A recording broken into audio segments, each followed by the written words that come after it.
So what I want us to get here is that now that sounded like a lot of doom and gloom. That sounded like, oh my gosh, what you're saying essentially is that when I make a decision to embark upon my hero's journey, that I'm thrusting myself into tests and challenges and trials and scary situations. No, thank you. But here's what I want you to understand. There are going to be others that are going to be able to help you through these challenges. And one of those people is the mentor. And so one of the stages that is a part of the hero's journey saga is the meeting with the mentor. Now, Joseph Campbell situates this stage before the end of Act One, before the crossing of the threshold. And that can very well be.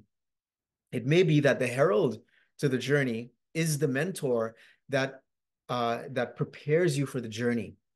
But I'm putting it here on the journey itself because a lot of times you might basically be thrust into your hero's journey. You may basically lose your job and basically you're thrust upon the journey without too much deliberation. In which case you might meet your mentor after you have crossed the unknown into and onto the road of trials. So basically in myth, the hero um, receives help from a mentor figure who provides him with advice, knowledge, or magical items to help him upon this journey or to help her upon this journey. So basically, the mentor serves as an advisor and a stabilizing presence in the turmoil of the quest. So yes, there is challenge, there are trials and so forth, but there is an anchor, there's a stabilizing presence, and that is the mentor. Okay. So think of Obi-Wan Kenobi to Luke Skywalker or Yoda to Luke Skywalker. As he's facing all of these challenges, he's hearing these voices, the voice of his mentor reminding him of certain things that he can bear in mind as he's facing the challenges dead on. And he's getting this voice in his head that is reminding him of how to face that challenge, right? So the mentor helps the hero to maintain that broad perspective, allowing the hero to grow from challenges rather than become discouraged or destroyed by them.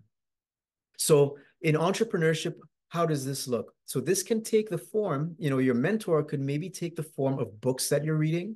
So in which case the mentor is not somebody that you're meeting face to face, but they have written down or typed out their advice to you, and you are getting it from a book or maybe from a course that you're taking. Or even better yet, you may have a more personalized source of mentorship in the form of maybe a coach that can give you guidance through your entrepreneurial journey. In which case, that advice is tailored to your specific situation. And I would always advise you, if you can get a coach or you can get some sort of mentor that you can interface with, then that person is going to give you much more effective help than if you got the cookie cutter book that everybody is reading that you have to do the work of basically applying to your own circumstances.